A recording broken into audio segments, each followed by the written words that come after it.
கிறிஸ்துவுக்குள் வெற்றி சிறப்பவர்களும் ஜெயம் கொள்ளுகிறவர்களுமாகிய என் அன்பர்களே, நண்பர்களே, உங்கள் யாவரையும் நான் நித்திய மாட்சிமை பொருந்திய நித்திய வெளிச்சமாயிருக்கிற இயேசு கிறிஸ்துவின் இனிய நாமத்தில் வாழ்த்தி இந்த நிகழ்ச்சிக்கு உங்களை வரவேற்கிறேன்.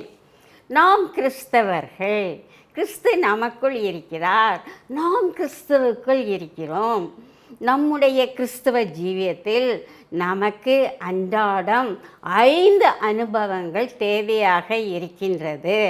அந்த 5 அனுபவங்கள் உட்காருதல், நிற்றல், நடத்தல், ஓடுதல், எழும்பி பிரகாசித்தல்.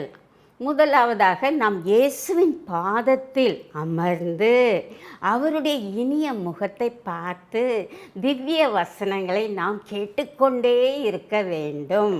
ஆம், நம்மை விட்டு எடுபடாத நல்ல பங்கை மரியாளை போல நாம் தினமும் அவருடைய பாதத்தில் அமர வேண்டும்.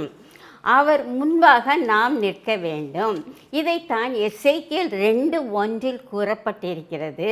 தேவன் எசேக்கியேலை பார்த்து கூறுகிறார், மனுபுத்திரனே, காலூன்றி எழுந்து நில், நான் உன்னோடு பேசுவேன் என்று கூறுகிறார். அதே போல இயேசுவுக்கு முன்பாக நாம் எழுந்து நிற்கும் பொழுது அவர் நம்மோடு பேசுவார். அடுத்ததாக நாம் நடந்து போக வேண்டும். தேவனுக்கு முன்பாக நடக்க வேண்டும். ஆபிரகாமை போல உத்தமனும் நீதிமானும் விசுவாசியாய் இருந்து தேவனுக்கு முன்பாக நாம் நடந்து போக வேண்டும். பின்பு நாம் ஓட வேண்டும். நமக்கு நியமித்திருக்கிற ஜீவிய ஓட்டத்தை உறுதியாக பற்றி கொண்டு பொறுமையுடன் இயேசு கிறிஸ்துவை நோக்கி ஓடிக்கொண்டே இருக்க வேண்டும். எழும்ப வேண்டும். நாம் வல்லமையை தரித்து கொள்ள எழும்ப வேண்டும்.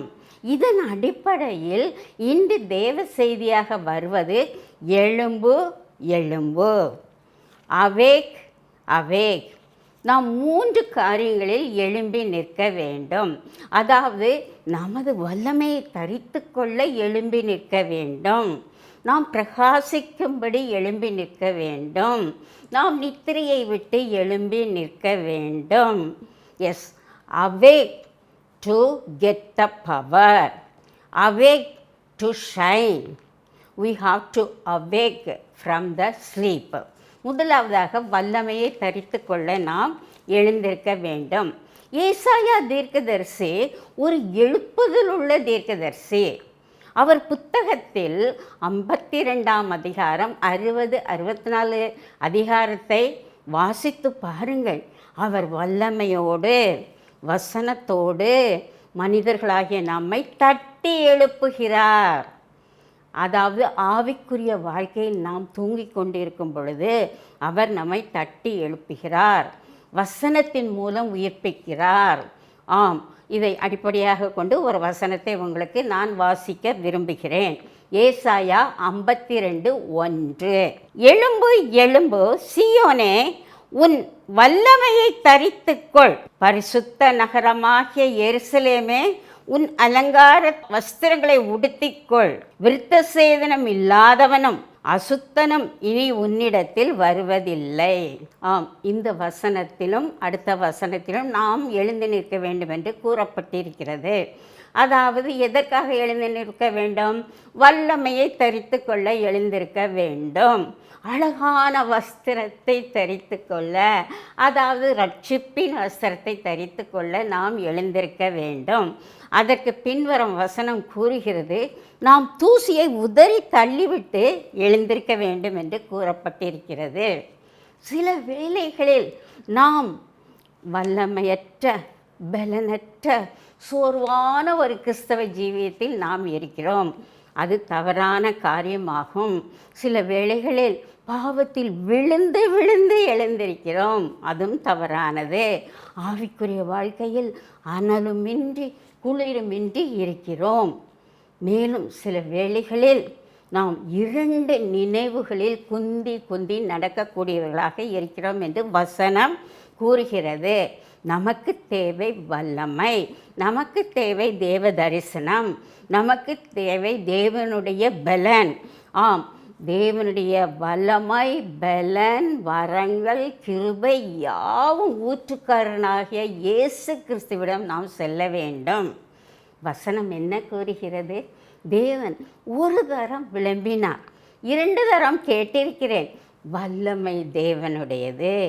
தேவன் ஒருவரிடத்திலிருந்தே நாம் வல்லமையை பெற்றுக்கொண்டு எழுந்திருக்க வேண்டும்.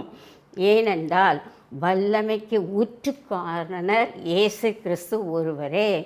நாம் உரிமையோடு இயேசுவின் வல்லமையை பெற்றுக்கொள்ள வேண்டும். ஏனென்றால் நாம் இயேசுவின் சுதந்திரவாளிகளாக இருக்கிறோம், அவருடைய பிள்ளைகளாக இருக்கிறோம், அவருடைய நண்பர்களாக இருக்கிறோம். அப்பா பிதாவே என்று கூப்பிடும் புத்திர சுவிகாரம் நம் கரத்தில் இருக்கிறது. எனவே இயேசுவின் வல்லமையை நாம் தரித்து கொள்ள வேண்டும். எப்பொழுதும் அந்த வல்லமையை நாடி நாம் தரித்து கொள்ளக்கூடியவர்களாக இருக்கிறோம். வேதத்தில் இயேசு கிறிஸ்து பல வல்லமைகளை நமக்கு கொடுக்கிறார். அதாவது அவருடைய பிரசன்னத்தின் மூலம் நமக்கு வல்லமை கிடைக்கிறது. இயேசு கிறிஸ்துவின் பிரசன்னம் நம் அருகில் இருக்கும் பொழுது நாம் வல்லமையுடையவர்களாக இருக்கிறோம். அவருடைய நாமத்தின் மூலம் வல்லமை கிடைக்கிறது, அவருடைய வசனத்தின் மூலம் வல்லமை கிடைக்கிறது, அவருடைய இரத்தத்தின் மூலம் வல்லமை கிடைக்கிறது, அவருடைய பரிசுத்த ஆவியின் மூலம் வல்லமை கிடைக்கிறது. மேலும் பல வசனங்கள். நாம் வல்லமையை தரித்து கொண்டு எழுந்திருக்க வேண்டும். ஏனென்றால் அந்த வல்லமையை கொடுப்பவர் நம் தேவனாகிய கர்த்தர் என்று கூறப்பட்டிருக்கிறது. கர்த்தர் நம் பலனாகிய கன்மலையாயிருக்கிறார். மற்றொரு வசனம் கூறுகிறது, கர்த்தர் நமது பலனாகிய நகரமாக இருக்கிறார். அவர் அடைக்கலும் மரணமாக இருக்கிறார். அவருடைய நாமம் ஒரு உயர்ந்த கோபுரம், அதற்குள் போய் நாம் வல்லமையை தரித்து கொள்ள வேண்டும். அவர் காண்டாமிருகத்துக்கு ஒத்த வல்லமையை கொடுக்கிறாராம். பயாலஜிஸ்ட் என்ன சொல்கிறார்கள்? காண்டாமிருகம் மிகப்பெரிய மிருகம், மிகப்பெரிய எடையுள்ளது, 1800 கிலோகிராம் எடை உள்ளதாக இருக்கின்றது. அதன் வல்லமை மிக பெரியது. அதனுடைய கோர பற்கள் 20 அங்குலம் உடையதாக இருக்குமாம். அந்த காண்டாமிருகம் மனிதன் இப்படி தூக்கி 2ஆக வெட்டி போட்டுவிடும். அப்படிப்பட்ட ஒரு வல்லமையை தேவனாகிய கர்த்தர் இஸ்ரவேல் ஜனங்களுக்கு கொடுத்தார். அதே வல்லமையை இன்று நமக்கு கொடுக்க வல்லவராக இருக்கிறார். எனவே இயேசுவின் வல்லமையை நாம் தரித்து கொண்டு எழுந்து இயேசுக்காக உழைக்க வேண்டும், பிழைக்க வேண்டும், ஊழியம் செய்ய வேண்டும். இந்த நாட்களில் தேவன் அதை விரும்புகிறார். மற்றும் நாம் என்ன செய்ய வேண்டுமா? தூசியை உதறி தள்ளிவிட்டு எழும்ப வேண்டும் என்று வசனம் கூறுகிறது. தூசி எனப்படுவது என்ன? தூசி எனப்படுவது பாவம், சாபம், கட்டுகள், நமக்கு இருக்க பலவீனம், அவிவிசுவாசம், இவற்றை எல்லாம் உதறி தள்ளிவிட்டு கிறிஸ்துவுக்குள் நாம் எழும்பி நிற்க வேண்டும். அவர் நாமத்தை பிரஸ்தாபப்படுத்த வேண்டும். ஒரு பக்கம் கிருபையின் வரங்கள் குறைந்து கொண்டே போகின்றது, மறுபக்கம் சுவிசேஷத்தின் கதவுகள் அடைப்பட்டு கொண்டே போகிறது. நாம் 2ஆம் வருகைக்காக காத்திருக்கிறோம். நாம் பலன் கொள்ள வேண்டும். நமக்கு பலனை கொடுப்பவர் பரிசுத்த ஆவியானவர். ஒரு நல்ல மனவாட்டியாக பரிசுத்த ஆவியினால் நிரப்பப்பட்டு நாம் இயேசுவின் வருகைக்காக வல்லமையை தரித்து கொள்ள வேண்டும். அதற்கு நாம் ஆவிக்குரிய வாழ்க்கையில் எழுந்து நடக்க வேண்டும். எசேக்கியேலை போல காலூன்றி நிற்க வேண்டும். ஒரு சர்ச்சில், இங்கிலாந்தில் உள்ள ஒரு சர்ச்சில் பிரசங்கம் முடிந்து விட்டது. அங்கே காஃபி எல்லா சபையாருக்கும் கொடுக்கப்பட்டது. அப்போ அந்த பாஸ்டர் ஒரு சிறு பையனிடம் வந்து, நாங்கள் எதற்கு காஃபி கொடுக்கிறோம் என்று தெரியுமா என்று கேட்டார். அதற்கு அந்த சிறுவன் சிரித்து கொண்டே சொன்னான், ஆம் பாஸ்டர், உங்கள் பிரசங்கத்தில் சபையார் யாவரும் தூங்கிவிட்டார்கள். அவர்களை தட்டி எழுப்பி உற்சாகம் ஊட்டி காரில் பத்திரமாக வீடு செல்வதற்காக காஃபி கொடுக்கிறீர்கள் என்று கூறினானாம். இதுதான் உண்மையான காரியம். நாம் ஆவிக்குரிய வாழ்க்கையில் தூங்கிக் கொண்டு இருக்கிறோம், பிரசங்கத்தில் தூங்குகிறோம், வேதத்தை வாசிக்காமல் தூங்குகிறோம். ஆனால் உலக பிரகாரமான காரியங்களை அதிக விழிப்புணர்ச்சியுடன் நாம் செய்கிறோம். அது தவறு, அது பாவமான காரியம். இரண்டாவதாக, பிரகாசிக்கும்படி நாம் எழுந்திருக்கிறோம். தூங்குகிற நாம், ஆவிக்குரிய வாழ்க்கையில் தூங்குகிற நாம் எழுந்திருக்க வேண்டும். நாம் தூங்கிக் கொண்டிருப்பது மரித்தோருக்கு ஒப்பானது என்று வசனம் கூறுகிறது. மற்றும் ஒரு எச்சரிப்பு கூறுகிறது, பெருந்தூக்கம் மரணத்தை கொண்டு வருமா. பெருந்தூக்கம் மரணத்தை கொண்டு வரும். சோம்பேறி என்ன சொல்வானா, நீதிமொழிகளில் கொடுக்கப்பட்டிருக்கிறது, இன்னும் தூங்கட்டும் இன்னும் தூங்கட்டும் என்று கூறுவானாம். நாம் தூங்கி எழ வேண்டும். அதாவது ஆவிக்குரிய வாழ்க்கையில் தூங்கி எழுந்த போது தான் இயேசு கிறிஸ்து நம்ம மீது பிரகாசிப்பார் என்று வசனம் கூறுகிறது. அந்த வசனத்தை உங்களுக்கு வாசிக்கிறேன். எபேசியர் 5:14. ஆதலால் தூங்குகிற நீ விழித்து மரித்தோரை விட்டு எழுந்திரு, அப்பொழுது கிறிஸ்து உன்னை பிரகாசிப்பார் என்று சொல்லியிருக்கிறார். கிறிஸ்து நம்மை பிரகாசிக்க வேண்டுமென்றால் நாம் தூங்கி எழ வேண்டும். ஆவிக்குரிய வாழ்க்கையில் தூங்கி எழ வேண்டும். அப்பொழுது என்ன கூறப்பட்டிருக்கிறது, எழும்பி பிரகாசி, ஒளி உன் மீது வந்தது, கர்த்தருடைய மகிமை உன்மேல் உதித்தது என்று கூறப்பட்டிருக்கிறது. ஆம், வசனம் கூறுகிறது, கர்த்தர் தான் நமக்கு வெளிச்சம் கொடுப்பார்.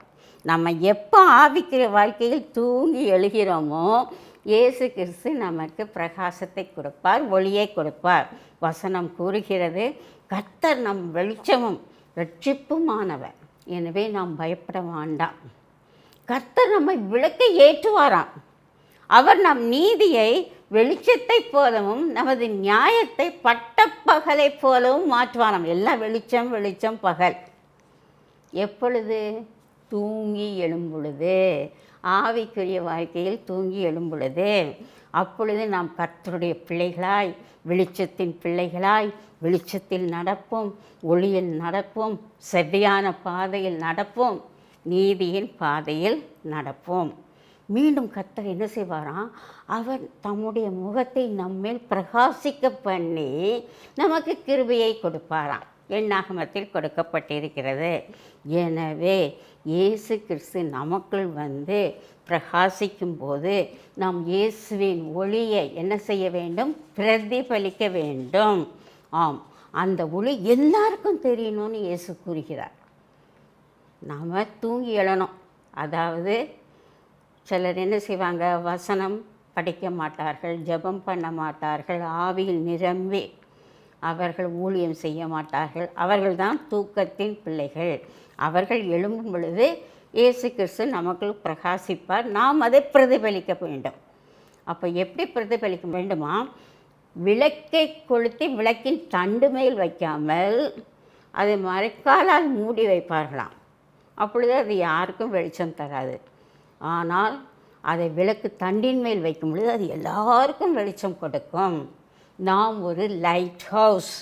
நாம் உயரமாக எழும்பி நின்று இயேசு கிறிஸ்துவின் ஒளியை மற்றவர்களுக்கு பிரகாசிக்க வேண்டும்.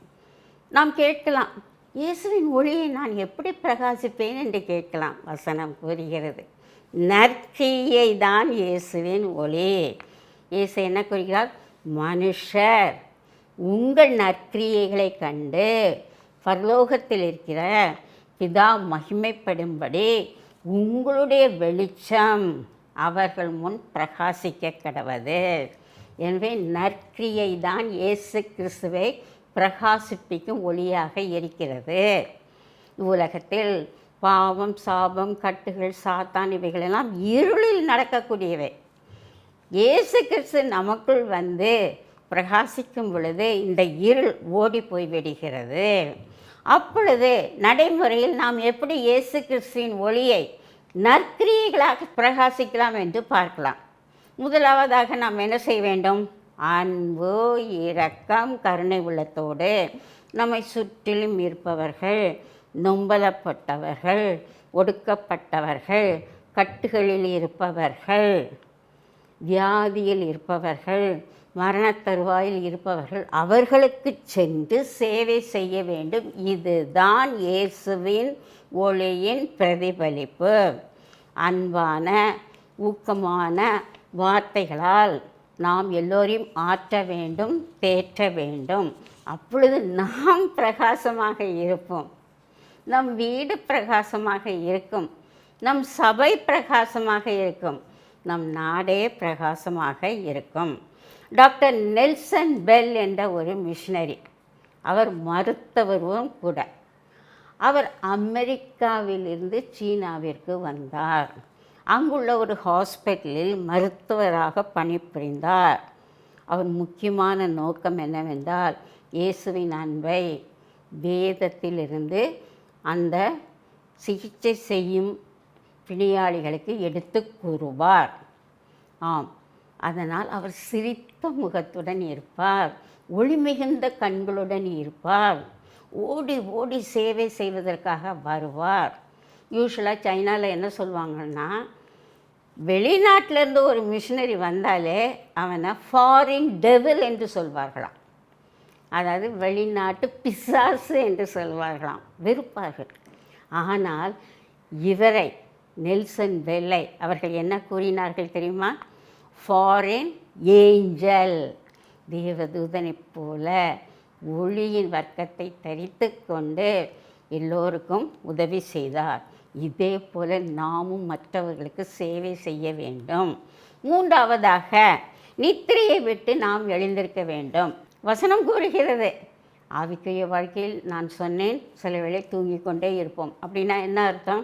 வேதம் வாசிக்க மாட்டோம், ஜெபிக்க மாட்டோம், கர்த்தருக்கென்று ஊழியம் செய்ய மாட்டோம், நிர்விசாரமாக இருப்போம். இது ஒரு ஆபத்தான காரியம். ரோமர் 13:11 இவ்வாறு கூறுகிறது, நித்திரையை விட்டு எழுந்திருக்கத்தக்க வேலையாயிற்று. நாம் காலத்தை அறிந்தவர்களாய் இப்படி நடக்க வேண்டும். மேலும் பல எச்சரிப்புகள் கொடுக்கப்பட்டிருக்கிறது. இரவு போயிற்று, பகல் சமீபமாயிற்று. அந்தகாரத்தின் கிரியைகளை நாம் என்ன செய்ய வேண்டும்? தள்ளிவிட வேண்டும். ஒளியின் ஆயுத வர்க்கத்தை தரித்து கொள்ள வேண்டும். பகலில் நடக்கிறவர்களைப் போல நீதியின் பாதையில், நியாயத்தின் பாதையில், ஒளியின் பாதையில் நாம் நடக்க வேண்டும். இயேசு கிறிஸ்துவை தரித்து கொள்ள வேண்டும். இதுதான் கொடுக்கப்பட்டிருக்கிறது. சில சமயங்களில் நாம் என்ன செய்கிறோம்? திராட்சை ரசத்தினால் வெறி கொண்டு தூங்கிக் கொண்டிருக்கும் நோவாவை போல இருந்து விடுகிறோம். ஆவிக்குரிய தூக்கம் அப்படி இருக்கக்கூடாது. நமக்குள் வார்த்தையின் வல்லமை தேவை, தேவ பிரசன்னத்தின் வல்லமை தேவை, ஜெபத்தின் வல்லமை தேவை, பரிசுத்தாவின் வல்லமை தேவை.